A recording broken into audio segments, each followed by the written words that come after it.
ॐ वेदाहमेतं पुरुषं महान्तमादित्यवर्णं तमसः परस्तात् तमेव विदित्वातिमृत्युमेति नान्यः पन्था विद्यते यनाय। धर्म प्रेमी वेदानुरागी राष्ट्रभक्त सज्जनों, आर्य समाज थापर नगर मेरठ द्वारा 29 अगस्त से 1 सितंबर तक आयोजित होने वाले वेद प्रचार समारोह कार्यक्रम के समापन समारोह के पावन अवसर पर गुरुकुल प्रभात आश्रम के कुलाधिपति परम श्रद्धेय पूज्य गुरुवर्य द्वारा जन जागरण एवं संप्रेरणार्थ वेदों का कवच ऋग्वेदादि भाष्य भूमिका विषयक उद्बोधन प्रदान किया गया।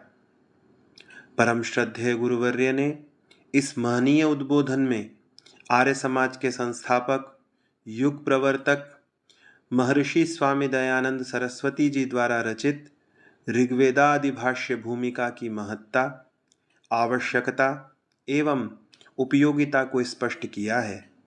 साथ ही श्रावणी पर्व पर वेदाध्ययन की परंपरा तथा उसके द्वारा समाज एवं राष्ट्र की परम वैभव, परम गौरव संपन्न संभाव्यता समझाई गई है। समस्त श्रोताओं से अनुरोध है कि इस उद्बोधन को ध्यानपूर्वक सुनें तथा इसे अधिक से अधिक प्रचारित भी करें। धन्यवाद। सभी मेरे साथ बड़ी श्रद्धा और निष्ठा के साथ प्रणव ध्वनि का उच्चारण करेंगे प्लुत स्वर में।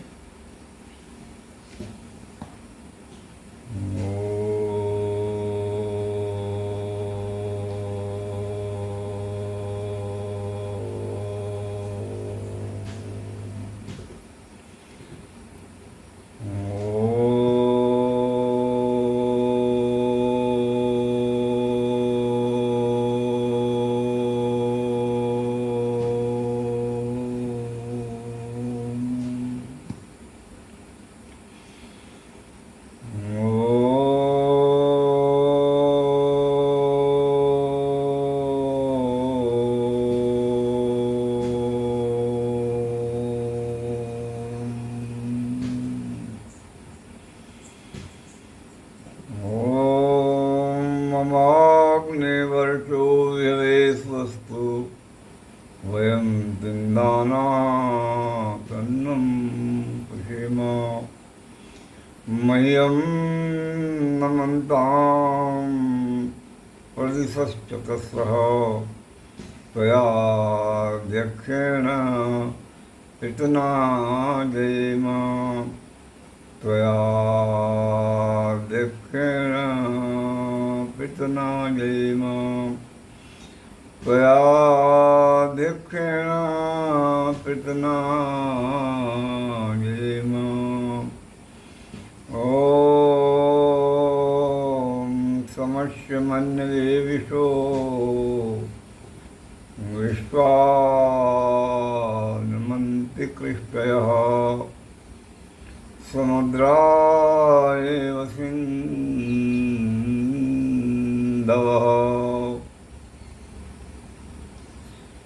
ॐ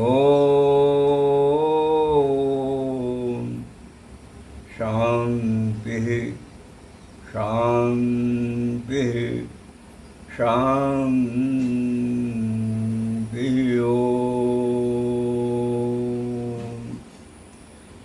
श्रद्धामयी पवित्र मातृशक्ति वेदानुरागी सज्जनों, विद्वद्वृंद, श्रावणी का पर्व प्राचीन काल से मनाया जाता है। इसका उद्देश्य केवल यही होता है कि हम वेद का अध्ययन, अध्यापन, चिंतन, उसके संबंध में विचार करें क्यों करें वेद के संबंध में? क्योंकि वेद जो है सभी धर्म का मूल है। वेदो अखिलो धर्म मूलम। वेद मूल है धर्म का, और धर्म को जानने के लिए धर्मम जिज्ञासमानानां प्रमाणम परमम श्रुति। श्रुति जो है परम प्रमाण है। जो वेद कहता है वही मान्य है। इसीलिए ऋषि दयानंद ने कहा कि जो वेद के अनुकूल है वही प्रमाण है।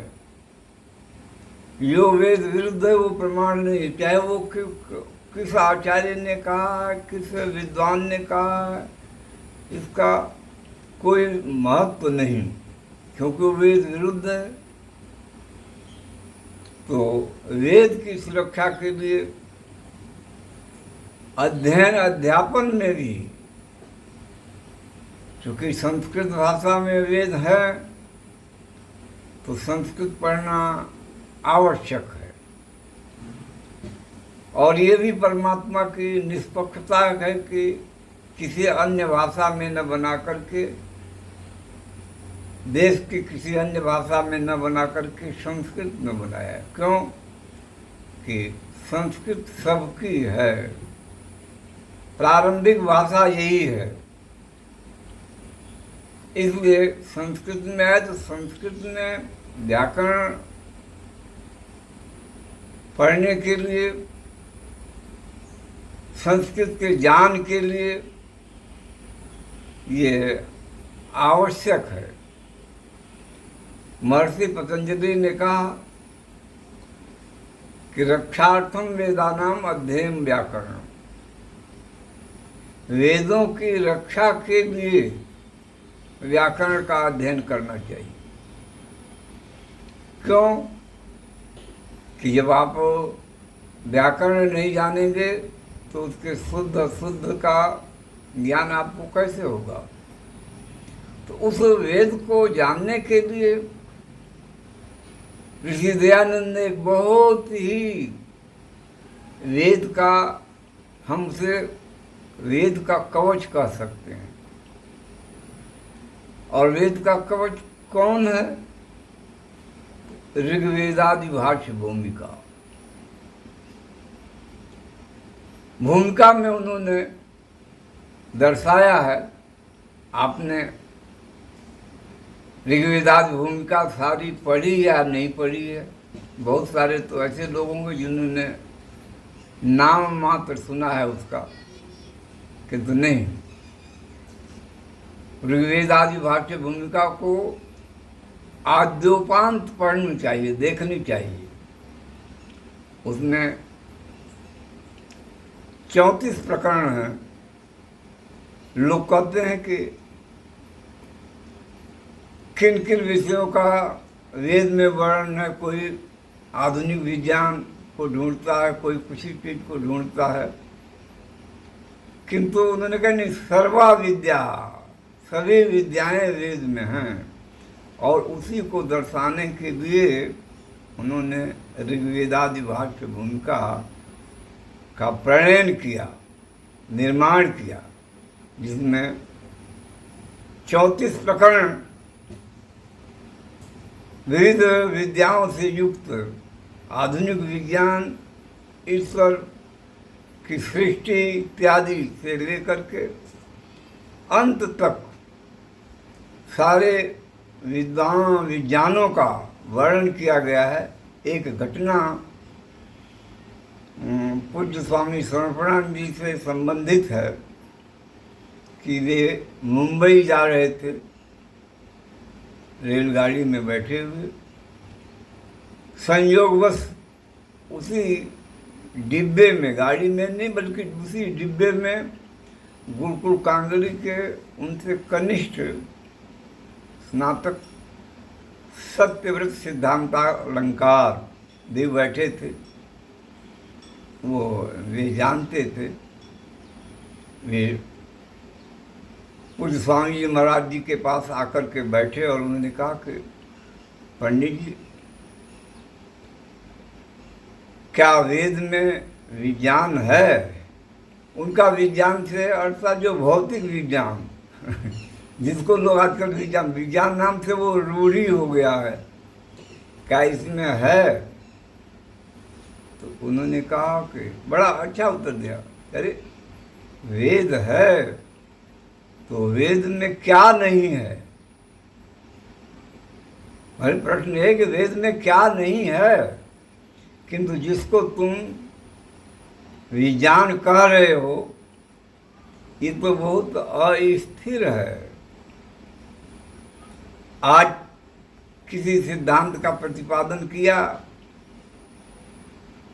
वैज्ञानिकों ने, शायद कल तक ही दूसरे वैज्ञानिक या उन्हीं के परीक्षण ने कहा था कि नहीं ये ठीक नहीं है,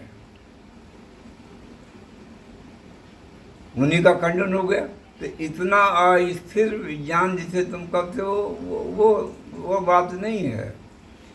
स्थिर विज्ञान है वेद के अंदर, और सब विषयों का, जैसे आप ऋग्वेद भाष्य भूमिका, जब ऋग्वेद आदि भाष्य भूमिका आप देखेंगे पढ़ेंगे, प्रधान जी बैठे हुए हैं। मैं यदि आपके श्रोताओं से ये प्रश्न कर दूं कि ऋग्वेद आदि भाष्य भूमिका को कितने लोगों ने पढ़ा है, तो बड़ी समस्या खड़ी हो जाएगी कि हो सकता है कि लोगों ने उसको देखा है या नहीं देखा है, किंतु आद्योपांत उसको प्रारंभ से लेकर के अंत तक ये सप्ताह मनाया जा रहा है। वेद का सप्ताह या जितना दिन भी, इतना ही नहीं, ये तो शुभारंभ है। और शुभारंभ करके आप अपना यही दृढ़ व्रत कर लें कि इस अवसर पर हम सभी ऋग्वेद आदि भाष्य भूमिका का पारायण करेंगे। शंका समाधान आदि जो होगा वो बाद में को लिख लेंगे आप, किंतु एक बार आप पारायण कीजिए और उस ग्रंथ के महत्व को समझिए कि मैं जब कहता हूँ कि ऋग्वेद आदि भाष्य भूमिका जो है वो वेदों का कवच है, उसकी रक्षा करता है। वो उसके ज्ञान बहुत सारे लोगों ने, जिनको वेद ज्ञान का अभिमान था, जब उन्होंने देखा पाश्चात्य विद्वानों ने ऋग्वेद आदि भाष्य भूमिका को, तो उनका अहंकार टूटा कि अरे हम तो ऊपर ऊपर तैर रहे थे, इतना, और उसमें नया कुछ नहीं है। इसी दयानंद से पूछा गया कि भाई इसमें नवीनता बने का, नवीनता इसमें कुछ नहीं है। जो हमारे ऋषियों ने सत्वत ब्राह्मण आदि में, जो जैमिनी आदि ऋषियों ने जिन विषयों का प्रतिपादन किया है, उसी विषयों को मैंने उन्हीं का साक्ष्य, उन्हीं को प्रमाण मानते हुए मैंने उन्हीं विषयों का प्रतिपादन किया है। नवीन नहीं है कुछ इसमें। यदि नवीन होगा तो फिर ये तो अपना एक अलग पंथ हो जाएगा, किंतु ऋषियों का ही अनुमोदित, चाहे वो जैमिनी हो, याज्ञवल्क्य हो, या और दूसरे कोई आचार्य हों, व्यास जी हों, जिन्होंने अलग अलग प्रकरणों को लेकर के विषय का प्रतिपादन किया, तो उन सभी विषयों का समावेश करते हुए उन्होंने इस ग्रंथ की रचना की। आप इसे जब पढ़ेंगे तो इसके महत्व को आप समझ सकें, जान सकेंगे। और आप जब जानेंगे तो वेदों के प्रति जो लोगों की एक भ्रमपूर्ण धारणा है, वो भ्रमपूर्ण धारणा जो है वो नष्ट हो जाएगी और व्याकरण के द्वारा ज्ञान के मंत्र की रक्षा होगी, किंतु आपके द्वारा वेद की इस प्रकार से रक्षा हो सकती है कि जो वेद के प्रति लोगों का भ्रम बना हुआ है, आज भी बना हुआ है, लोग इतना प्रचार प्रसार करने के बाद भी एक भ्रम बना हुआ है, जिन्होंने जो उल्टा सीधा जो विरोधी विद्वान जो कुछ लिख सकता है वेद के संबंध में, अनर्गल प्रलाप कर सकता है, उसका सबका समाधान उसमें मिलता है आपको। तो पवित्र सज्जनों, इस अवसर पर हम सभी एक दृढ़ निश्चय करें कि इस वर्ष इस क्रम में हम ऋग्वेद आदि भाष्य भूमिका का पारायण करेंगे, देखेंगे उसे हम समझेंगे और दूसरों को जब आप समझेंगे तो दूसरों को समझाने की आपके पास क्षमता बढ़ेगी, आप इस कार्य में सफल हों। आपका यह उपक्रम जो चल रहा है, जो आपने प्रारंभ किया है वेद प्रचार के लिए, विषय आपका है कि वर्तमान समय में आर्य समाज की उपयोगिता। कुछ ऐसा एक प्रश्न ये है कि यदि कोई ऐसा कोई पूछ दे कि वर्तमान समय में सूर्य की क्या आवश्यकता है, ये ऐसा ही प्रश्न है। अरे आर्य समाज का अर्थ ये है कि उसके जो सिद्धांत, शास्त्रिक सिद्धांत हैं, जो उसके समझने और उसको मानने वाले लोग हैं, उनकी क्या आवश्यकता है। जिस प्रकार से सूर्य की आवश्यकता है, जिस प्रकार से जल की आवश्यकता है, वायु की आवश्यकता है, उसी प्रकार से वेद की आवश्यकता है। और जिन्होंने वेद की रक्षा का प्रण किया है, व्रत लिया है, उनकी भी आवश्यकता है। क्यों? इसलिए कि वे नहीं रहेंगे तो रक्षा कैसे होगी वेद की। केवल भ्रम में जीवित रहने से कि हम कहीं एक प्रकोष्ठ में बैठ करके जय घोष कर देते हैं, कुछ मंत्रों का पाठ कर देते हैं, इससे नहीं। हमें चतुर्दिक निकल करके उसका मनसा वाचा कर्मणा, लोग आपके मन में क्या है किसको पता है, किंतु जब आप वाणी से बोलते हैं तो कुछ पता लग जाता है कि इसने ये सोचा था। और जब वो कर्म में परिणत होता है तो ये निश्चय हो जाता है कि इसने ये सोचा होगा, विचार किया होगा। क्यों? कि क्रिया तो तभी होगी जब आप उसमें विचार करेंगे, सोचेंगे मन में। तो हमारे कर्म को लोग देखते हैं। हमारा कर्म ऐसा हो जिससे समाज, राष्ट्र, समाज से अर्थ है आज समाज नहीं, पूरा मानव समुदाय। और मानव समुदाय का केवल एकांगी नहीं, उसकी जितनी भी आवश्यकताएं हैं जो उसके भरण पोषण के लिए आवश्यक हैं, उनकी सबकी सुरक्षा हो। वेद के अंदर जो भूमि सूक्त आया गया उसमें पर्वतों की, नदियों की, सबकी रक्षा का वर्णन किया गया है। क्यों? कि उसके बिना हम रहेंगे कहीं? वृक्ष के बिना हमारे जीवन का क्या अस्तित्व बचेगा?